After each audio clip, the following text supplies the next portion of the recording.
Hola, esta es la reflexión 9.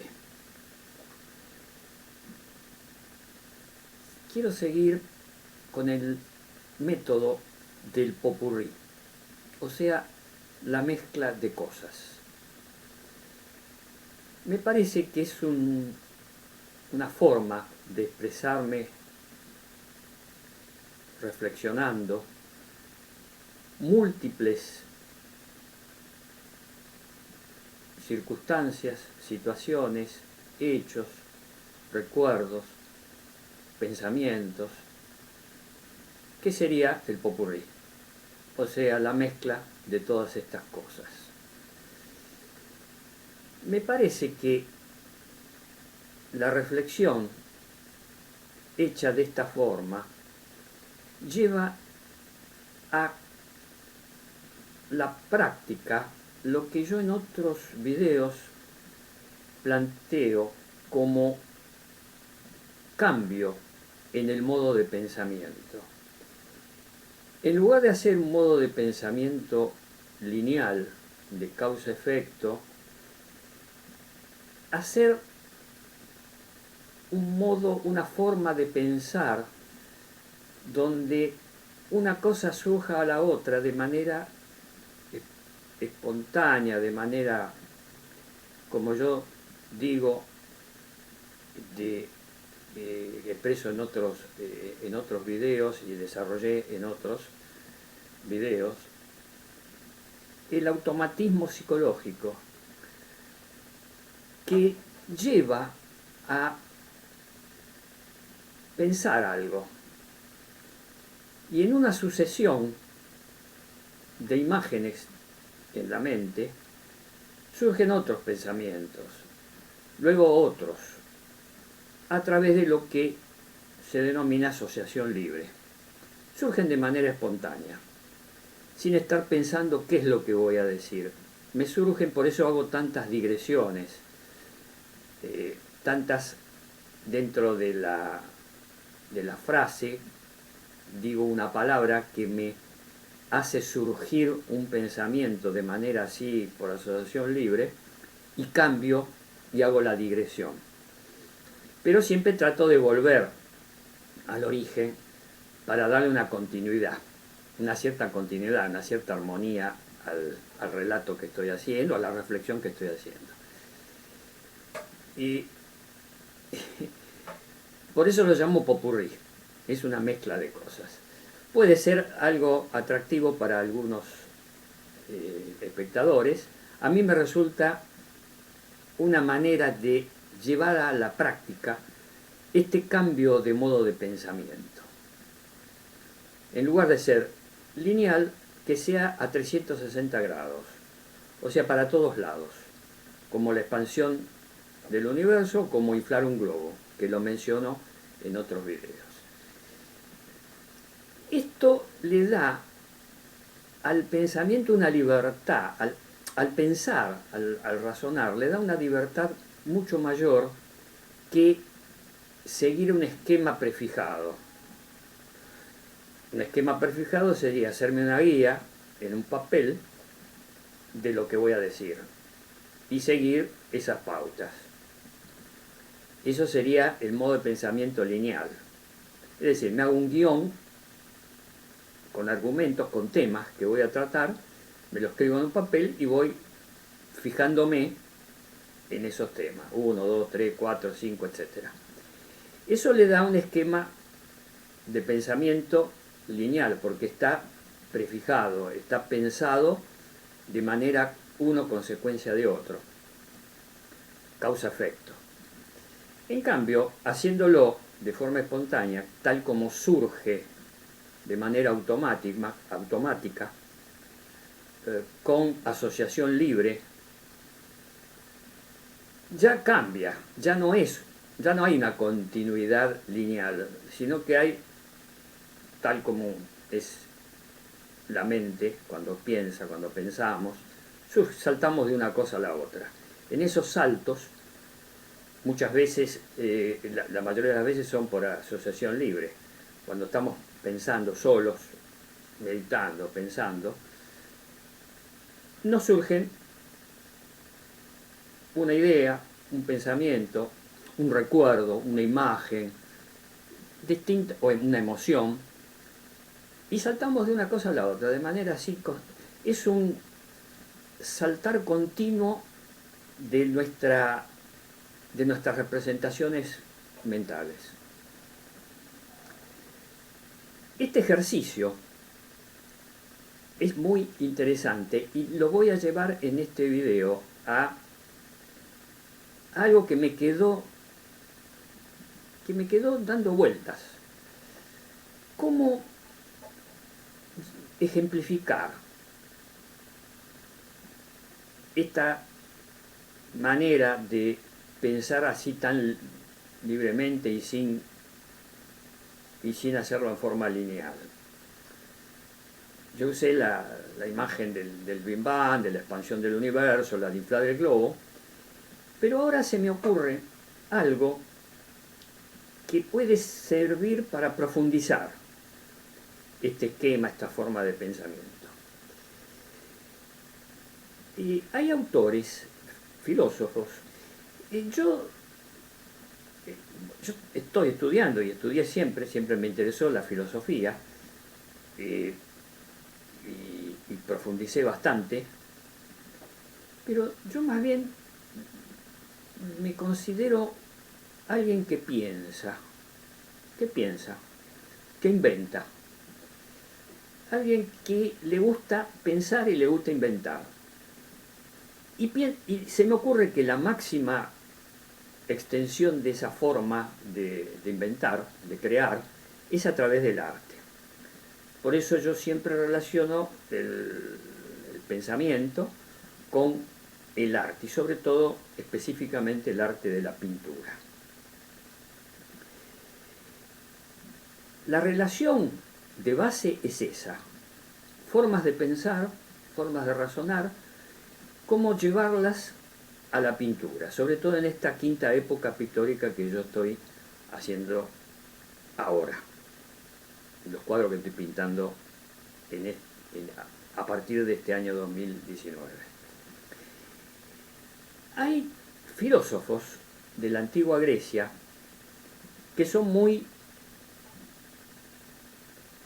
estudiados, se habla de ellos. Cuando se habla de los filósofos griegos enseguida se piensa en Platón, Aristóteles, Sócrates. En realidad Sócrates para mí es un personaje literario de Platón.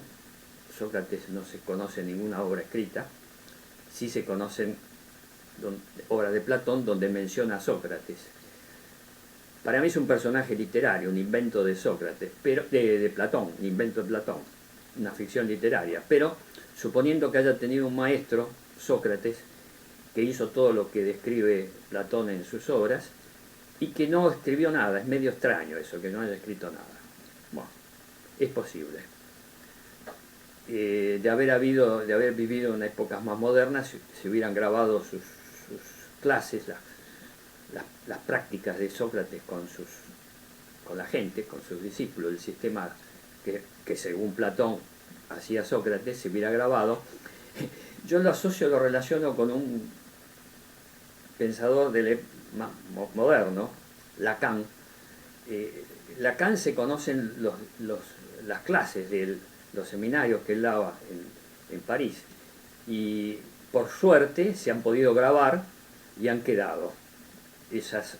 Han quedado como obras. Se lo conoce a Lacan por estos seminarios. En la época de los antiguos griegos, si hubiera habido un grabador, algo como para grabar las clases de Sócrates, a lo mejor tendríamos las obras de Sócrates. Bueno, lo que tenemos de Sócrates es lo que dice Platón. Y yo, mi opinión con respecto a estos filósofos clásicos, Platón, Sócrates, Platón, Aristóteles, tomo algunas cosas y otras las desecho porque en la época actual son ideas ya obsoletas, por decirlo así de una manera contundente. En cambio hay otros filósofos de esa misma época que no se le han dado tanta trascendencia, Yo he mencionado en estos videos muchos de ellos, Parménides, Anaxágoras, Pitágoras, los presocráticos, Tales de Mileto. Bueno, hay muchos de ellos que han dejado conceptos, los escépticos, los cínicos, han dejado conceptos que en la época moderna tienen más sustancia, más valor. Pero las civilizaciones han destruido muchas de estas obras de estos filósofos porque no se adaptaban a lo que en la Edad Media se quería imponer, que son las ideas de Platón sobre todo, y de Aristóteles. Yo he indagado bastante el tema y hay mucha destrucción de obras. Por empezar, la destrucción de obras en la Biblioteca de Alejandría. El cristianismo, con sus primeros obispos, el obispo de Alejandría, en el año 300 de nuestra era, preconizó a las masas de Alejandría y quemaron, las impulsó a combatir el conocimiento que estaba en papiros guardados en esta biblioteca de Alejandría. En ese momento las obras se escribían en papiros. Bueno, se destruyó en la biblioteca de Alejandría, se destruyó mucho material de estos y se preservaron las obras de Platón, Aristóteles y algunos fragmentos de los que yo mencioné antes, de los filósofos que mencioné antes. La destrucción de la biblioteca de Alejandría fue un drama para nuestra cultura. En otro video voy a hablar un poco más y de un personaje muy importante en esa Alejandría, que era Hipatia. Hipatia era una mujer, una científica, que enseñó y que hicieron en esa sublevación preconizada por el obispo de Alejandría. Ya había obispos en el año 300 ya de nuestra era, y esas turbas se abalanzaron sobre la biblioteca de Alejandría, la quemaron y capturaron a Hipatia, que era el objetivo de este obispo, y fue tremendo. La desollaron viva y después la mataron, obviamente.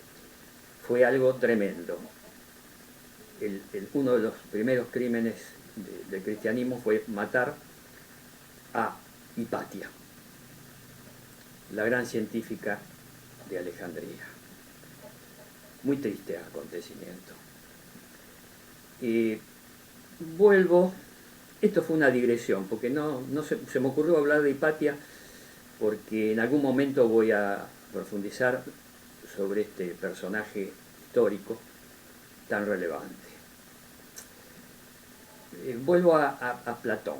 Si bien yo no tomo muy en cuenta las ideas de Platón, porque Platón fue muy exaltado durante la Edad Media por el neoplatonismo, por otros pensadores, Plotino entre ellos, que fue la base del cristianismo.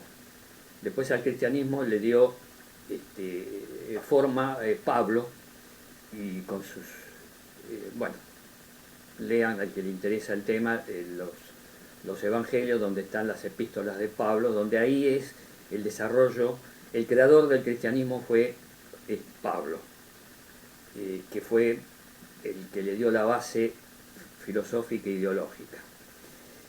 Pero yo voy al origen, que es Platón. ¿Qué inventó, entre comillas?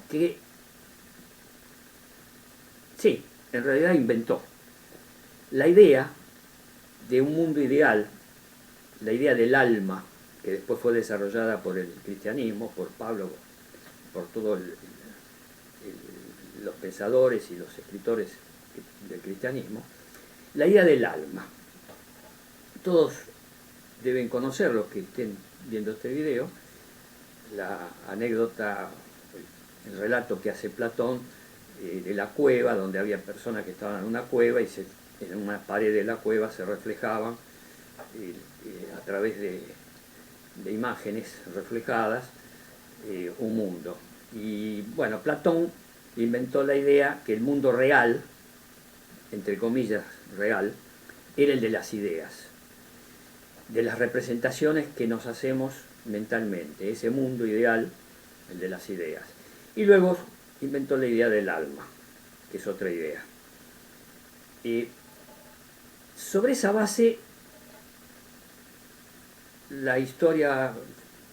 aparecieron en la historia pensadores que la desarrollaron, apareció el idealismo filosófico. Bueno, simplemente quiero rescatar de Platón el concepto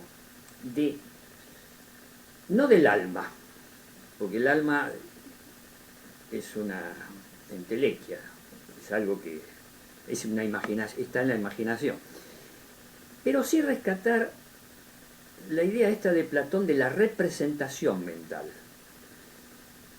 El mundo de Platón es de las representaciones mentales.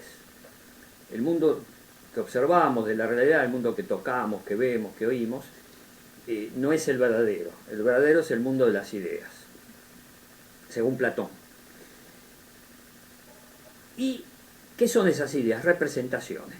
Entonces, paro acá con Platón y sigo reflexionando sobre eso. Ya esto es reflexión mía. ¿Qué rescato de estos conceptos idealistas de Platón? Yo comenté en otros videos que siempre rescato cosas de todos. Yo no descarto algo que sea muy evidente que está equivocado, pero siempre trato de leer todas las posiciones filosóficas, económicas, políticas, veo, escucho a todos y trato de rescatar algo de cada uno. Hay algunos autores de los cuales no rescato nada, de otros rescato más y de otros rescato menos. Hay niveles de rescate.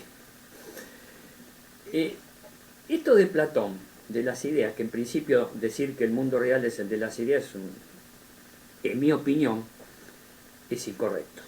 El mundo real es el que vemos, el que observamos. Las ideas son representaciones que nos hacemos nosotros. Esas representaciones es psicológico, que tiene una base real. ¿Cuál es la base real? El cerebro. El cerebro es un órgano real. Bueno, todos sabemos que pensamos a través del cerebro. Si no tuviéramos cerebro no pensaríamos. Las representaciones mentales, todo lo que Platón llama el mundo de las ideas, que para él es el mundo real, es el mundo de la representación que produce el cerebro. El cerebro produce esas representaciones. Bueno, yo voy a este dato. Estas representaciones que nos hacemos imaginarias, algunas, otras observando la realidad, la vamos guardando, la vamos almacenando en el cerebro. ¿Qué hacemos con este almacenamiento de datos en nuestro cerebro? Según Freud, tendríamos un estado psicológico consciente, un estado psicológico inconsciente, y ahí en ese inconsciente donde se almacenarían los recuerdos, los sueños, aparecen los sueños, los deseos, aparece todo el material que no lo tenemos consciente, todo el reservorio. El inconsciente sería un reservorio de todo un material de ideas y de representaciones, de sentimientos, de emociones, de angustia, bueno, todo lo que sean emociones. Recuerdos de imágenes y de situaciones vividas en el pasado, nos quedan como recuerdo, como si fuera una grabación, como si fuera un video. Tenemos un cúmulo de videos en nuestro cerebro. Por eso recordamos situaciones vividas con nuestros seres queridos, o situaciones con viajes, recuerdos de visitas a museos, de recuerdos de escolares, de nuestra vida adolescente, bueno, recuerdos, todo tipo de recuerdos, están almacenados en el cerebro. Todo este conjunto, este cúmulo de información, vamos a hablar en términos informáticos, de términos modernos de informáticos. Hay un almacenamiento de datos y hay información en el inconsciente que están guardados y que a veces surgen. Bueno, yo rescato, o mejor dicho, esa idea de Platón, de las representaciones de las ideas y que como mundo real, bueno, para mí es incorrecto, el mundo real es el que vemos, observamos, tocamos. Pero ese mundo de las ideas quizá le dio pie también al mismo Sigmund Freud a elaborar su concepto del inconsciente. Por eso que rescato de Platón esos datos, esa información, ese conocimiento.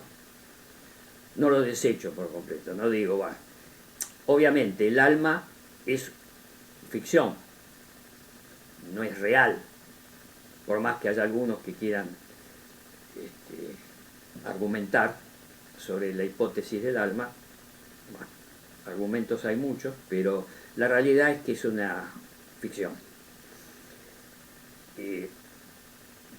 Yo llamo a todo ese almacenamiento de datos que tenemos en nuestro cerebro,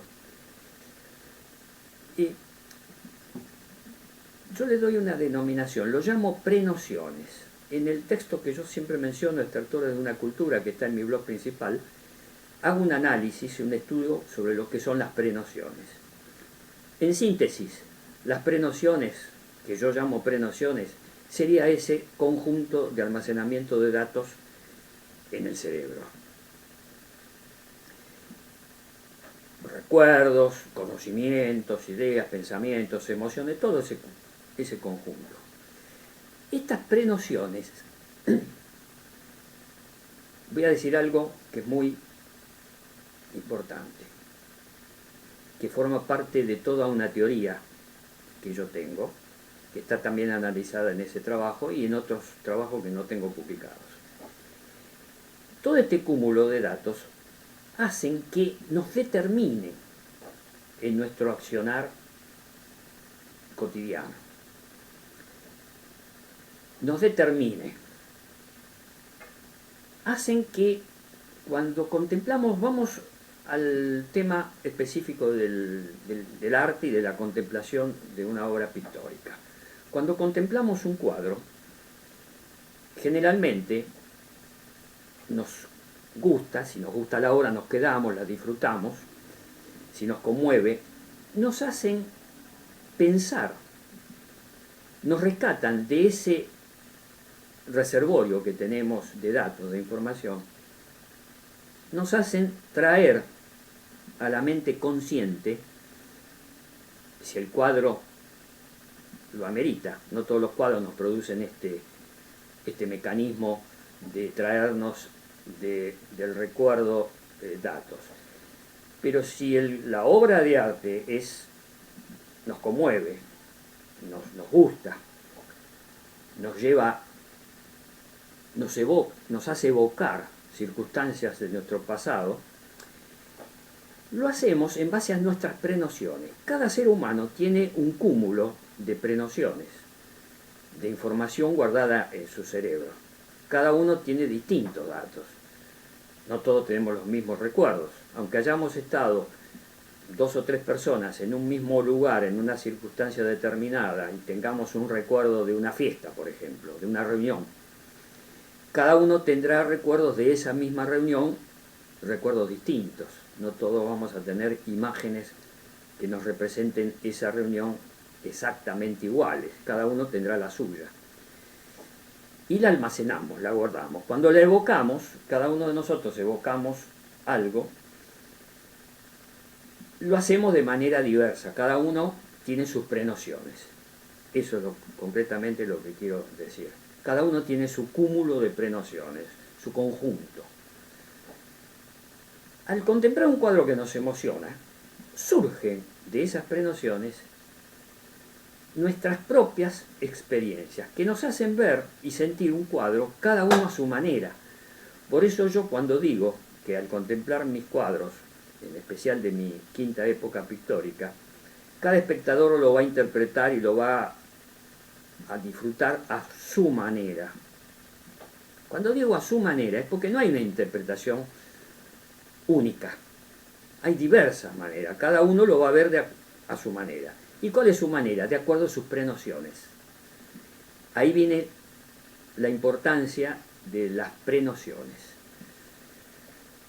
En mi opinión, esto es lo que yo pienso, siempre son reflexiones mías, cada uno después lo adaptará o no a sus propias circunstancias.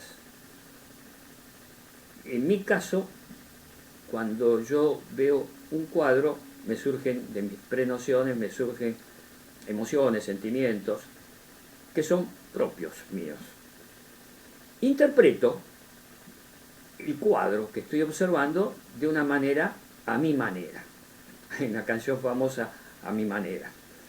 Es muy interesante esa canción. Tiene datos muy buenos para rescatar. Cada uno a su manera. La manera de cada persona es propia, individual. Por eso que no todas las personas contemplan una obra de arte de la misma forma. En esa manera de interpretar una obra de arte es donde surge o donde puede surgir un relato. Yo digo en otros videos que un estudio del arte y de las obras pictóricas en especial sería de que cuando contemplamos un cuadro, hagamos en un escrito o en un video o grabemos qué sensaciones nos produce.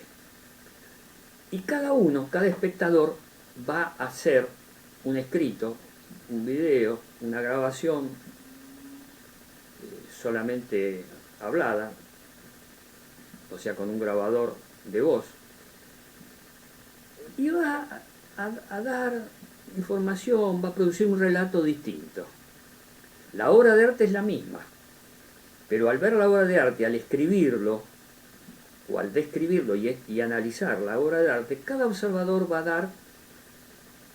Es muy difícil que coincidan. En algunos datos puede ser que coincidan 2, 3, 4 observadores, pero en general los relatos van a ser distintos, diversos.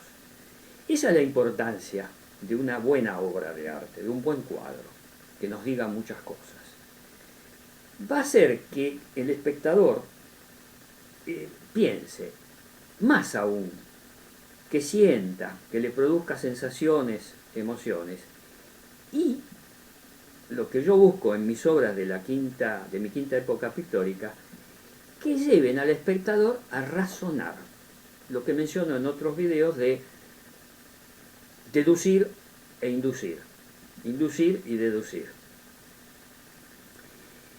Esta forma de razonar, si uno la lleva a cabo, como dije recién, de manera escrita o en videos, puede servir como una forma práctica de llevar a la realidad este modo de pensamiento, esta forma de pensamiento que yo llamo así en primera instancia de 360 grados. Una forma de pensamiento no lineal.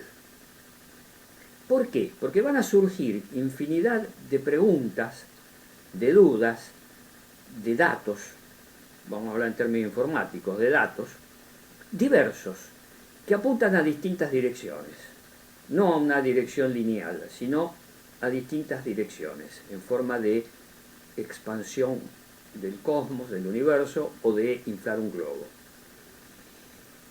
Si a eso le aunamos una manera de pensar, un modo de pensamiento analítico-crítico, en lo que decía recién, al ver una obra de arte, hacemos una grabación, un video o escribimos sobre lo que nos produce la obra de arte, eso sería analítico.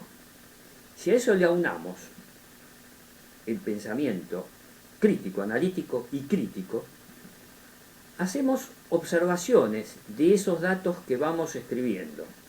O sea, vamos escribiendo las sensaciones que nos produce una obra que estamos contemplando. Y luego hacemos una crítica de eso que escribimos, de eso que analizamos. Por eso hablo de pensamiento analítico y crítico, las dos cosas. En ese trabajo de analizar y de criticar van a surgir de manera espontánea ideas diversas por asociación libre, y ahí la riqueza enorme de pensamientos, uno, otros y otros y otros, en distintas líneas. Lo que yo llamo una secuencia de contigüidad, algo que es contiguo. Y esa contigüidad que se haga en forma de rizoma. O sea, es algo muy similar a lo que se produce en nuestro cerebro entre neurona y neurona. La comunicación entre una neurona y otras se llama sinapsis.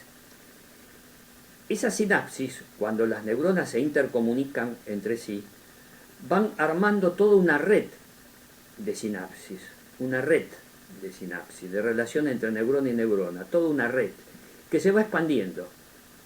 Eso lo hace el cerebro. Nosotros no lo vemos, está dentro del cerebro, es un mecanismo electroquímico. Pero si lo graficamos, o sea, si lo graficamos a través de un dibujo, de una pintura, este mecanismo que estoy diciendo, vamos a ver que se forma una red, como una telaraña, en forma de rizoma, no de árbol. Y eso nos va a llevar a ejercitar este pensamiento lateral, vamos a llamarlo de distintas formas, pensamiento lateral, pensamiento contiguo, pensamiento no lineal. Este pensamiento lateral nos va a servir para ejercitarnos en muchas cosas prácticas. Por ejemplo, en el origen de todas estas reflexiones, que es para un ser humano que tiene en mi caso particular, hablo de un duelo, el fallecimiento de mi esposa Patricia, me llevó a una gran tristeza, una gran angustia, hice terapia analítica y estoy siempre recordándola porque fue una relación muy, muy buena, de respeto mutuo, de compañerismo, etc. Esos recuerdos son todos buenos, amables, de mucho placer. Una forma de superar un duelo, por supuesto entré en el duelo, en el dolor, la angustia de haber perdido al ser querido. Una forma de de sobrellevar el duelo, porque no lo vamos a superar nunca, no vamos a recordar siempre, y si la relación fue buena, toda nuestra vida vamos a recordar a ese ser querido. Pero vamos a poder sobrellevarlo, ese recuerdo angustiante, esa tristeza, lo vamos a poder sobrellevar de una manera más amable, de una manera más llevadera, a sobrellevar, no a sufrirlo, que no nos lleve a la depresión, que nos ayude. Y una forma de ayudarnos es usar este pensamiento, este modo de pensamiento que yo estoy diciendo, de usar el pensamiento lateral, el pensamiento de contigüidad, el pensamiento en 360 grados. En síntesis, un pensamiento más espontáneo, más activo. Esta es una palabra interesante. Lograr que cuando pensemos lo hagamos en forma activa. No estancarnos en ideas obsesivas. Este es un punto importante. El duelo nos lleva a ideas obsesivas. ¿Qué son ideas obsesivas? Ideas fijas, permanentes, recurrentes. Siempre estamos sobre una misma idea y le vamos dando vueltas y siempre... Eso es el duelo. El duelo, la tristeza se nos produce porque estamos largos momentos del día recordando al ser amado y se transforma en una idea obsesiva. Estas ideas obsesivas que se producen en los duelos, en las angustias, en las tristezas, una manera de sobrellevarlas es romper ese círculo de una idea obsesiva que nos trae otra. Estamos siempre sobre una misma idea girando alrededor de esa idea. En el caso del duelo, el recuerdo del ser querido. Estamos siempre girando, recordando los momentos vividos, recordando nuestros paseos, nuestras conversaciones, tareas en común, trabajos en común, y estamos permanentemente girando alrededor de esas ideas fijas, obsesivas. Si le damos, y si usamos el modo de pensamiento así lateral o contiguo, cuando nos surgen estas ideas obsesivas, una forma de salir de ese esquema es, cuando tenemos una idea, en lugar de continuarla de manera obsesiva dentro de la misma línea, salir de la línea y ver o sentir o pensar qué idea nos surge de manera, por asociación libre, distinta. Por ejemplo, yo me recuerdo un paseo con mi esposa Patricia, paseos que hacíamos muchos, paseos y conversábamos, al estilo de Sócrates, que conversaba caminando, la famosa Academia de los Griegos. Bueno, nosotros charlábamos mucho paseando, caminando, de paso hacíamos ejercicio. Y tengo esos recuerdos, infinidad de recuerdos, con temas diferentes, de conversaciones. Bueno, yo evoco eso, me pongo triste, me pongo a llorar porque recuerdo eso con mucha angustia. Al evocar ese paseo, un paseo específico, que me produce tristeza y dolor, dentro de ese recuerdo me surge la imagen, por ejemplo, de un río. Acá cerca tenemos el río Paraná. Y dentro de ese recuerdo, de estar con Patricia viendo el río Paraná y yo me pongo triste, estoy llorando, al evocar ese cúmulo de imágenes que forman ese recuerdo, veo un barco pasar por el río Paraná. Lo evoco, hago mi representación mental cuando recuerdo esos paseos. En ese momento, cuando en mi mente evoco como representación la imagen del barco, en lugar de seguir el recuerdo, me paro en el barco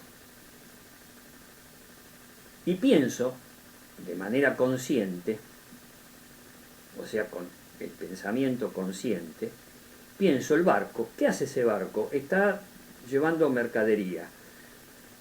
Mercadería, estamos cerca de un puerto importante, Rosario, mercadería que va al exterior, que se exporta. Y entonces conscientemente empiezo a pensar, ¿qué se exporta? Generalmente se exportan muchos granos, especialmente granos de soja, aceite de soja, etc. La idea de la exportación de productos me lleva a pensar en la economía del país, y sácate, automáticamente empiezo a pensar en lo que está viviendo el país en estos momentos, las crisis económicas. Me pongo a pensar cómo podría yo solucionar esas crisis económicas, pongo a reflexionar sobre economía y sobre todo sobre política económica. Empiezo a pensar qué solución se le podría dar al drama que estamos viviendo en la Argentina, producto de un gobierno tremendo. Bueno, y ahí empiezo a pensar, ¿y qué es un gobierno? Un gobierno que es representación de los núcleos poderosos. Empiezo a pensar en política económica, empiezo a pensar, luego me surgen pensamientos, qué políticas yo podría implementar, y ya salí del duelo originario. En 10-15 minutos que hice esos pensamientos así, uno a contigüidad del otro, salí. E incluso me pongo a reflexionar, a escribir sobre el tema, o a grabar, como en este caso, estas reflexiones, y una cosa me va a llevar a la otra, y fui sobrellevando ese duelo. E incluso puedo producir ideas creativas dentro del tema economía, que es un tema que traté en otro video. Por eso son buenas las digresiones, porque una cosa me trae a la otra y ahí vienen las digresiones. La digresión de los economistas. Yo conversé con los que están viendo este video, porque estoy conversando con ustedes, yo les estoy hablando a los probables espectadores de estos videos. Les estoy diciendo que una manera de hacer divertimentos es escuchando y viendo a los economistas.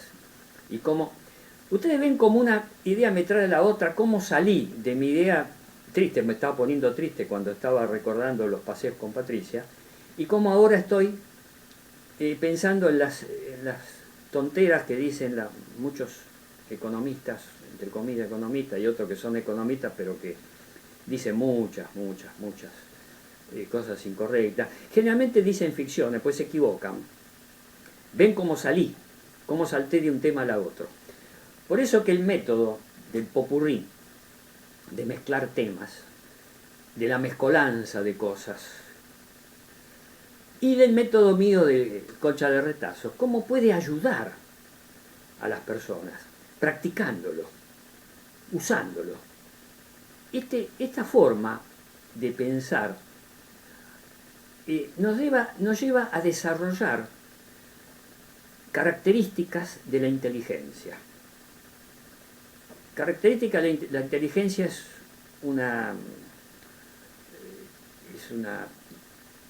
es algo que lo podemos desarrollar, no es algo estático, no es algo... yo tengo cursos que que inventé yo, cómo desarrollar la inteligencia. En otros videos voy a empezar a hablar de este tema, de cómo desarrollar la inteligencia basándome en estos cursos que yo daba por correo electrónico. Que lo podía poner, ahora se me ocurre que podía poner este curso en mi blog principal, o podía comentarlo en estos videos para ayudar a mucha gente a cómo desarrollar la inteligencia, porque se habla mucho de la inteligencia, pero no se ha estudiado, investigado cómo se podía desarrollar esta cualidad que tenemos los seres humanos, que es la inteligencia. Desarrollar la inteligencia, ahora que se me está ocurriendo un concepto interesante que puede ser útil en este video. Y las personas que tienen problemas así de tristeza, de duelo, yo comenté cómo salir a través de esta digresión o popurrí. El popurrí sirve también para desarrollar la inteligencia, porque si nosotros estamos dentro de un pensamiento de idea fija, un pensamiento de tipo obsesivo, la inteligencia no se desarrolla porque está girando. Es como si imaginemos ahora estos juegos que hay en los parques de diversiones, esos se llaman que giran, uno se sienta en unos asientos giratorios, no recuerdo ahora específicamente el nombre, pero se usan en los parques de diversiones. Bueno, hay muchos juegos giratorios, los que giran así en el espacio, otros que giran a nivel de tierra, el látigo, me acuerdo, un juego de parques así de entretenimientos.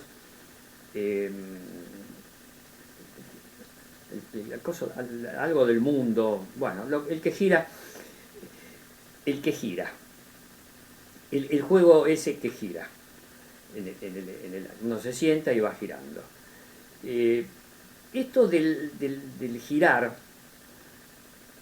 sobre una misma idea nos produce una estratificación del pensamiento. ¿Cómo salir de ese girar sobre sí mismo? girar sobre sí mismo. La idea es esta, girar sobre sí mismo.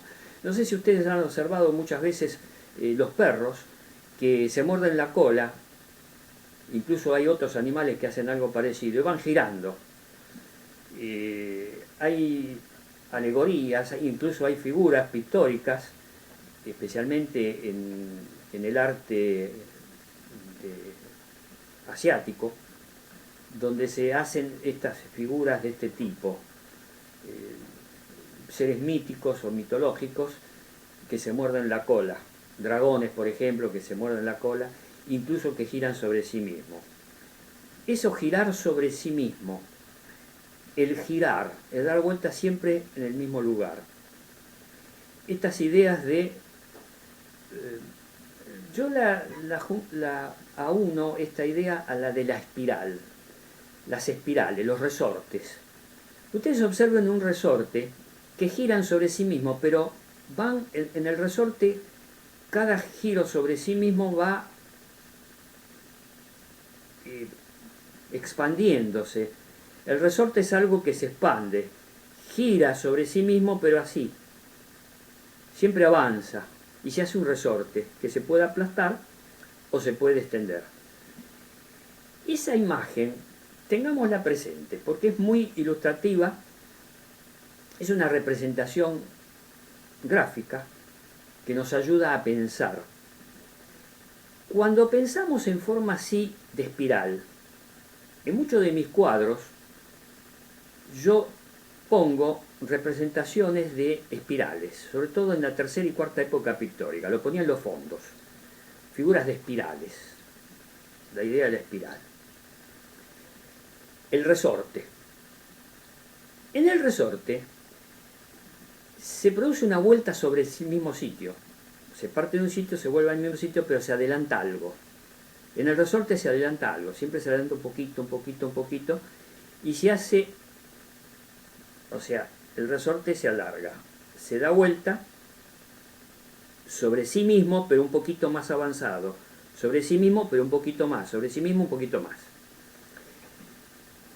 Esta idea del resorte, y no volver sobre sí mismo, sino avanzar un poquito más, nos puede ser útil si la graficamos bien en nuestra mente. Pensamos en un resorte, pensamos en una espiral, nos puede servir para una idea, cuando tenemos una idea, a continuación de esa idea pensar otra idea similar o parecida, pero avanzando un poco más. Eso sería sin usar asociación libre. Hacer una deducción de una idea a otra, otra, en forma consciente, sin la asociación libre que es más espontánea. Surge. En la asociación libre surge. Ahí trabaja mucho la intuición. Todo esto está dentro del campo de las prenociones que hablaba al principio, de todo ese conjunto de datos que está almacenado en nuestro cerebro, las prenociones. Tenemos dos formas. Una es con la asociación libre que surge espontáneamente. La otra es con la idea del resorte, del pensar conscientemente en una idea, pensar en una idea contigua que modifique algo, la idea anterior, luego una tercera idea que modifique algo, la segunda idea, luego una cuarta idea que modifique algo, y así. Vamos avanzando en una especie de escalera. La imagen de la escalera, los que vean mis videos de épocas anteriores a esta quinta época, incluso en cuadros de mi quinta época, hay escaleras. Hay un cuadro donde yo hago escaleras que se concentran en un punto central. Bueno, pero en mis épocas anteriores, esas escaleras yo las ponía en los fondos. Estoy dando pistas de cómo interpretar mis obras de arte, mis cuadros. Esa es una pista. La idea de la escalera, la idea de la espiral, del resorte. Es un popurrí, porque se me van ocurriendo cosas que son modos prácticos, porque la idea del resorte, la idea de la espiral, de la escalera, son cosas objetivas que uno las puede tener en la cabeza, es decir, una escalera. Y voy, ¿qué es una escalera? Subir de un piso al otro, de un escalón a otro, voy subiendo de un escalón al otro. Para desarrollar la inteligencia, una de las cosas que deberíamos hacer acostumbrarnos al sistema de la escalera. Subir un escalón, otro. Por eso yo en mis cuadros, de mis épocas anteriores, pinto muchas escaleras. Aparecen escaleras. Son pistas. Para el que quiera investigar mis cuadros, tengo una serie de cuadros que están en videos, la serie de los enigmas se llama. Era la época segunda o tercera época pictórica. Tercera época. La serie de los enigmas. Tengo enigmas de los músicos, enigmas de los físicos. Ahí aparece Newton, aparece Copérnico, Newton, Einstein, bueno. Y en los músicos aparece Mozart, Beethoven. Es interesante esa serie de los enigmas. Y allí aparece en esa serie de los enigmas, muchas veces aparece la figura de la escalera. Estoy dando pistas, que si quiera meter en mis cuadros los va a disfrutar mucho. Lo va a disfrutar mucho buscando cosas, incluso en mis épocas anteriores a esta quinta época, porque todas estas cosas inventadas las ponía en los fondos. Es una manera de... Me estoy riendo porque sin darme cuenta y de manera de popurrí estoy mezclando cosas, pero en esta mezcolanza hay un hilo, como el hilo de Ariadne, para salir del laberinto, para derrotar al Minotauro. Todos recordarán, si no, búsquenlo en internet, el mito. La mitología griega es hermosísima para describir de manera muy gráfica situaciones anímicas y psicológicas. Bueno, el hilo de Ariadne, que le dio para derrotar al Minotauro, meterse en un laberinto, todo el mundo se perdía dentro del laberinto y el Minotauro era un monstruo, se los mataba y se los comía. Pero a Ariadne le dio, no me acuerdo el nombre del héroe, no sé si era Perseo, quién era el que derrotó al Minotauro, en este momento no me acuerdo el nombre. Bueno, le dio la forma de salir del laberinto, y era a través de un hilo. Entonces llevaba un hilo, este personaje, no me acuerdo si era Perseo, que derrotó al Minotauro. Bueno, le dio Ariadne sí me acuerdo que era la amada del héroe, le dio un hilo, entonces iba metiéndose en el laberinto, pero para salir después, que todo el mundo no podía salir, entonces el Minotauro se los comía, los mataba y los comía. Este héroe pudo salir del laberinto con el hilo, siguiendo el hilo. Menos mal que no se le cortó. Si se le hubiera cortado el hilo no hubiera podido salir del laberinto. Bueno, pero los griegos eran muy ingeniosos, no solo en su filosofía, sino en su mitología. Bueno, casi todos los pueblos tienen mitologías muy interesantes. Está la mitología de los germanos. Para eso yo les sugiero que vean las óperas de Wagner. En las óperas de Wagner desarrolla la mitología germana, Wagner, con sus propios guiones. Él escribía el argumento de sus óperas. También es muy rica la mitología germana. Todas las mitologías son riquísimas. La mitología acá en América, todos los pueblos originarios tienen sus mitologías. Y siempre se rescata algo, aunque sean cosas disparatadas, cosas completamente de ficción, cosas que no tienen ni visos de realidad, que son toda fantasía, no importa. Igual hay que leerla, escucharla, investigarla, siempre aprendemos cosas. De las mitologías y de las cosas más raras que se le puedan ocurrir, las cosas más estrafalarias, aprendemos cosas. Por eso yo escribo relatos de ciencia ficción. A mí me gustaba en una época mucho la ciencia ficción. Recomiendo de ciencia ficción leer las obras de Isaac Asimov, de Bradbury, escritores norteamericanos de ciencia ficción. Investiguen, hay muchas obras de estos autores. La ciencia ficción es muy imaginativa. La ciencia ficción es una manera creativa de inventar cosas. Es algo parecido la ciencia ficción a lo que era la mitología en los pueblos originarios y antiguos, ya sea germanos, griegos, todos los pueblos tienen sus mitologías. La mitología de los hindúes, de los chinos. Bueno, métanse en ese mundo de las mitologías y van a encontrar cosas muy creativas que los pueden inspirar a pensar, porque estas personas, estos antiguos, porque generalmente las mitologías de pueblos antiguos, tienen una imaginación sorprendente, extraordinaria.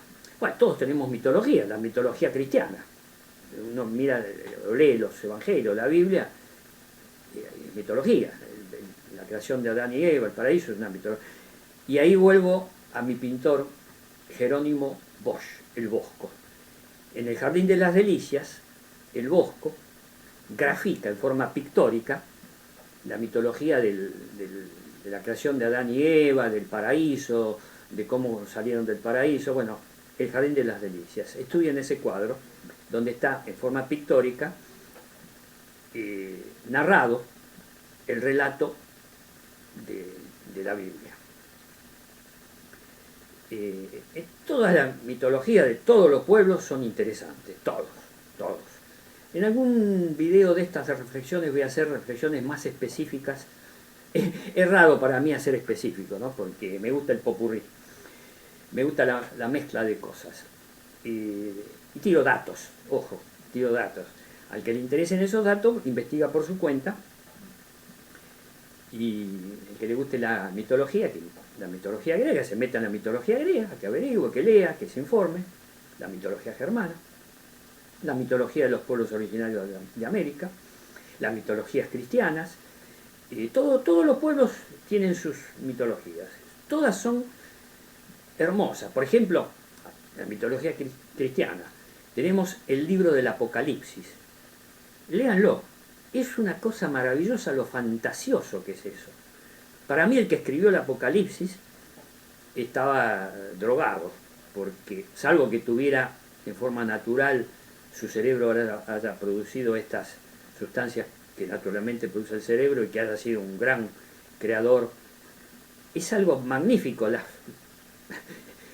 Los bichos raros que crea en el Apocalipsis es maravilloso.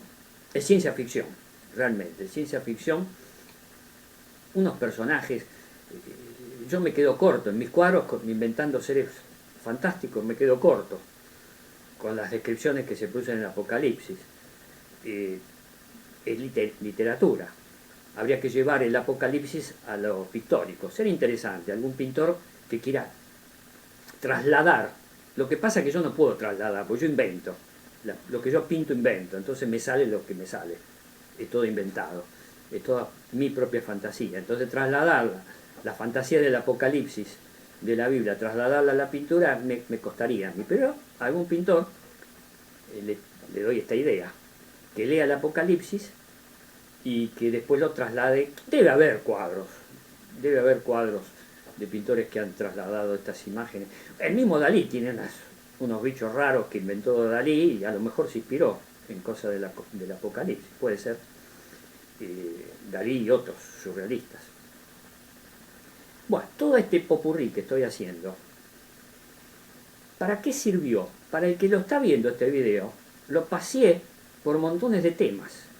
Hubo un paseo por temas disímiles que no tienen aparentemente nada que ver uno con otro, que fueron surgiendo. Por eso llamamos popurrí. Quiero aclarar.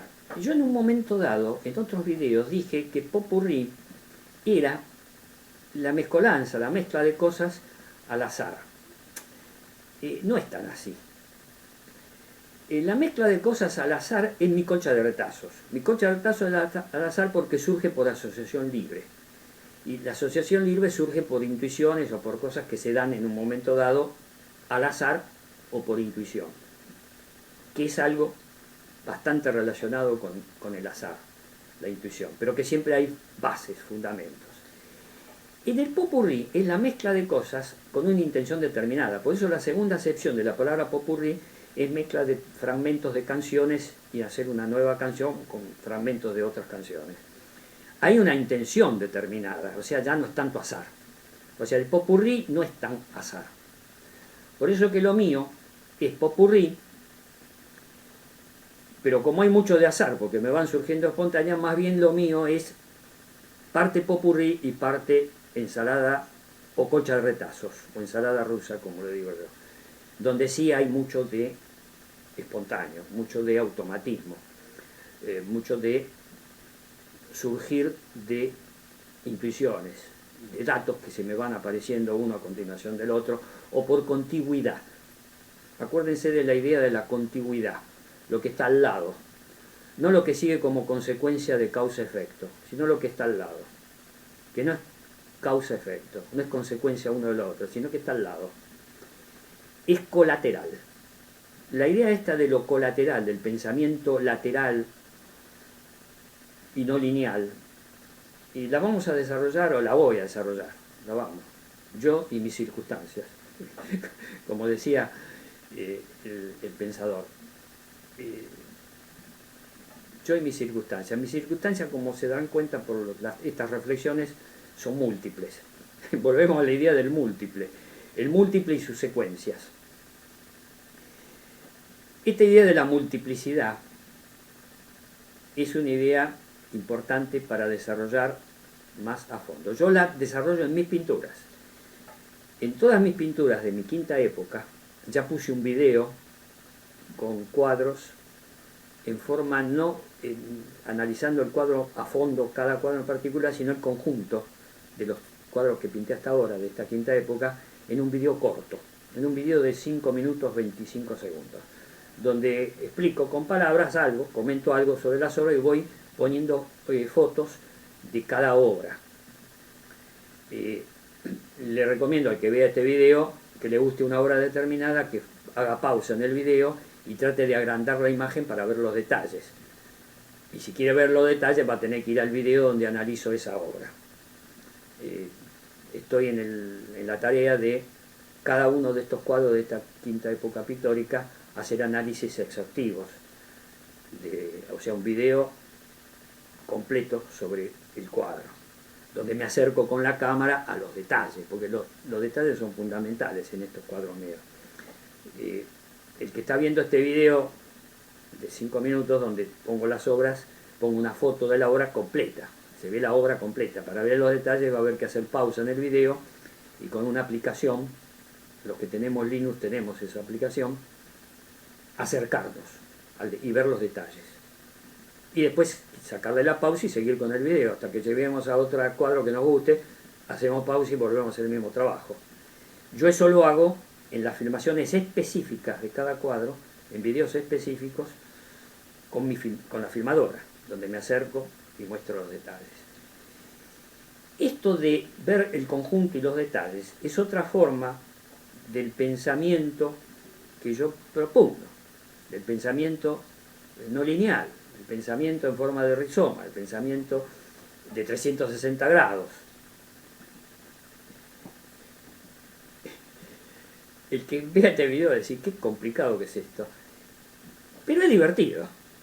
Es divertido. Y a través de la diversión podemos aprender. Si nos resultó complicado, podemos ver el video otra vez, hasta que nos lo aprendamos. ¿Qué es lo que hago yo con los cursos de que estoy siguiendo en universidades virtuales? Estoy siguiendo cursos sobre temas de arte y filosofía, pensadores, lo que comenté, siempre lo comento, en estas reflexiones hago esos comentarios. Es muy importante hacer eso. Para mí es importante. Yo transmito. La idea de estas reflexiones es transmitir lo que yo aprendo y lo que yo reflexiono, lo que yo pienso, que le pueda ser útil, que lo lleve a la práctica, que lo haga. El que no, bueno, que no lo haga. Sí, admito que hay trabajo en esto.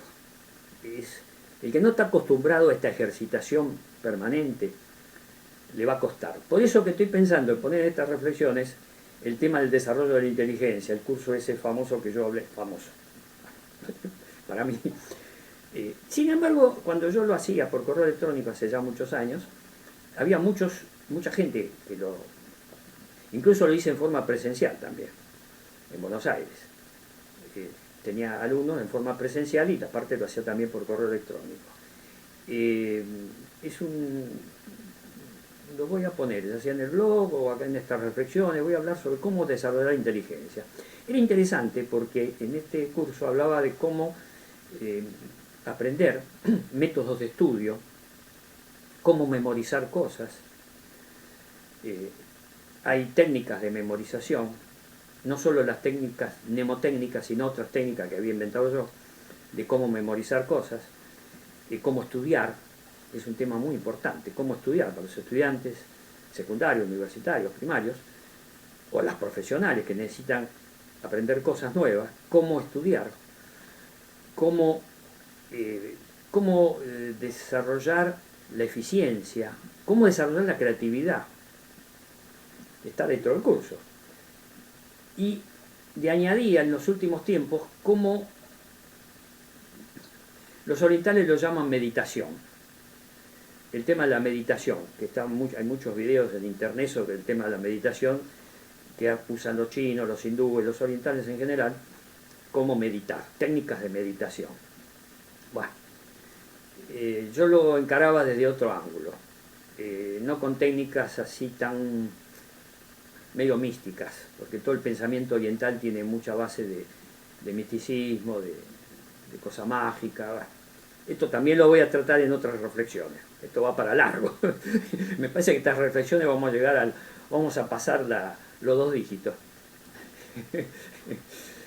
Porque un tema me da otro. El tema del misticismo en el pensamiento oriental.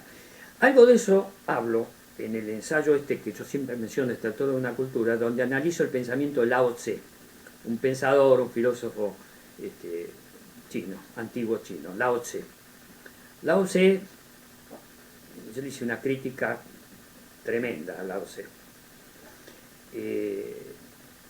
En otro video lo voy a profundizar. En principio, yo le digo a las personas que vean este video que se metan en la historia del pensamiento, en la filosofía, en la historia, en los modos de pensamiento, la meditación, las técnicas nuevas, las neurociencias. Voy a hablar de las neurociencias, yo estuve investigando el tema de las neurociencias.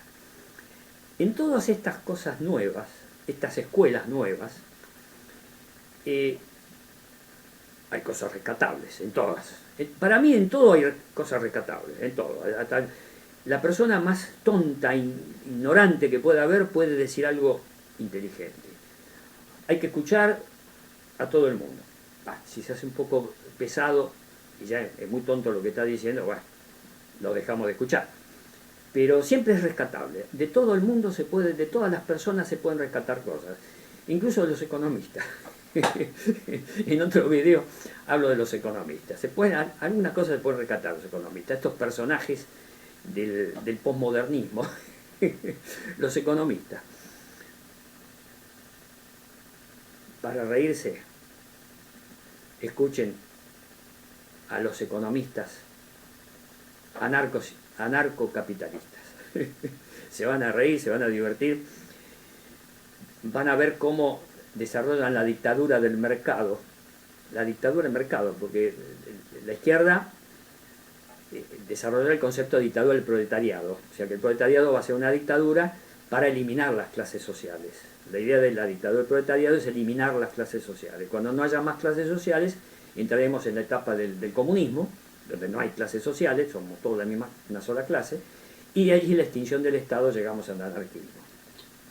Tiene una cierta coherencia teórica, que esto lo planteó Lenin, yo ya lo mencioné en otros videos, ¿no? En Estado de Revolución, plantea este pensamiento político teórico que tiene una cierta lógica. Cuando una sola clase, no haya lucha de clase porque va a haber una sola clase, bueno, en el caso del anarcocapitalista, no sé cómo van a llegar al anarquismo, porque la dictadura del proletariado nos lleva a una sola clase, en el desarrollo de la dictadura del proletariado. Pero en la dictadura del mercado, vamos a tener siempre a los dictadores del mercado, que son 10, 15 grandes empresas oligopólicas, y el resto de la población, que somos nosotros, todos. No vamos a poder llegar al anarquismo, va a ser muy difícil. A los anarcocapitalistas le va a ser muy difícil llegar al anarquismo vía dictadura del mercado. La dictadura del proletariado tiene más lógica, llegar al anarquismo a través de la dictadura del proletariado. Pero la dictadura del mercado es medio difícil, porque siempre es la preeminencia de unos sobre otros, pero de unos que son codiciosos.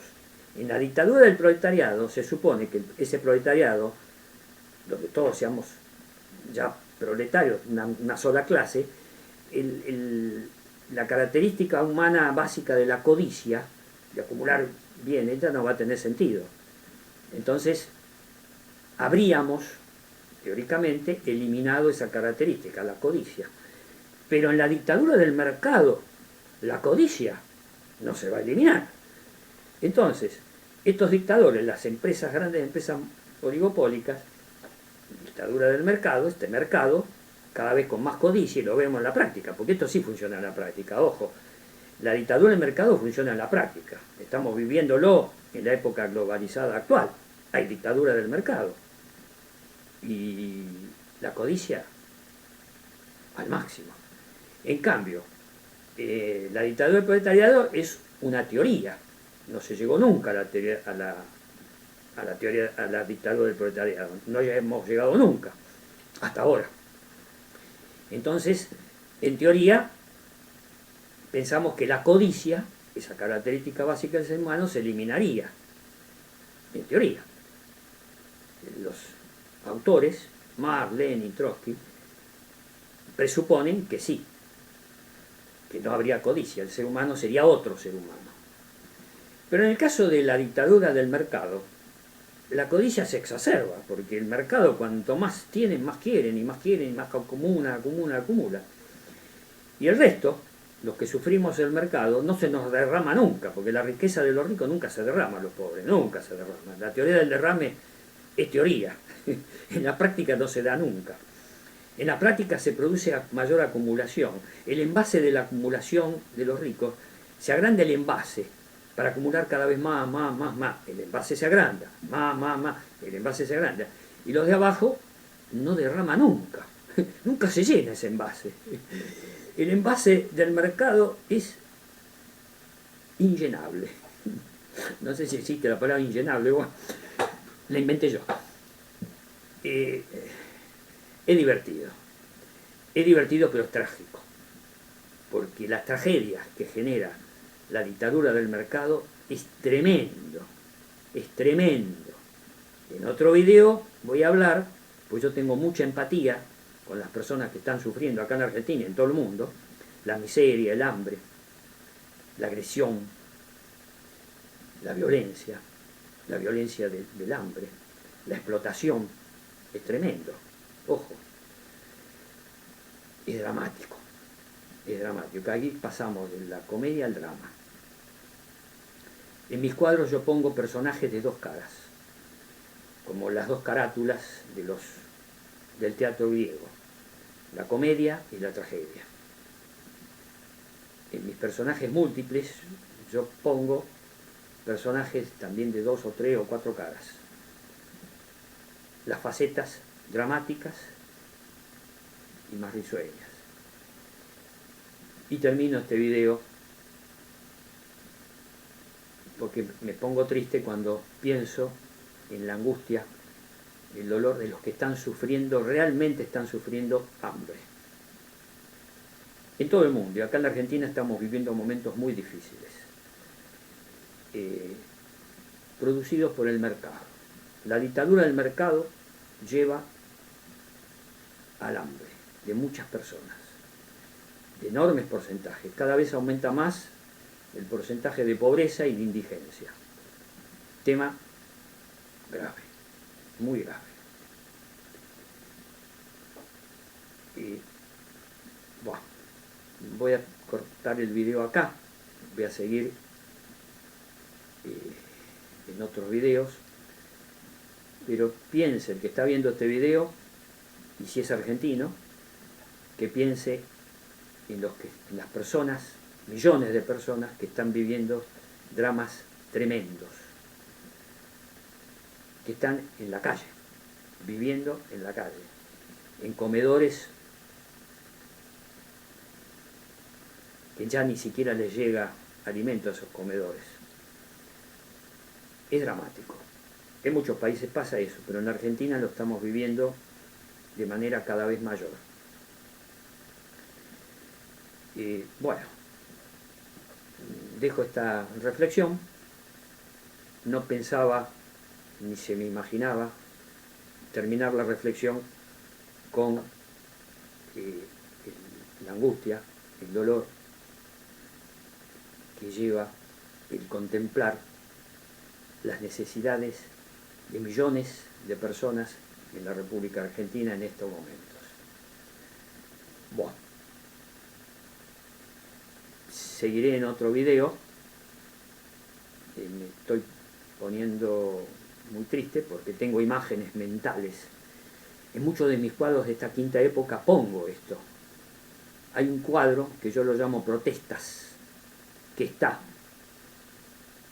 Hay un video específico sobre el cuadro. Búsquenlo en YouTube.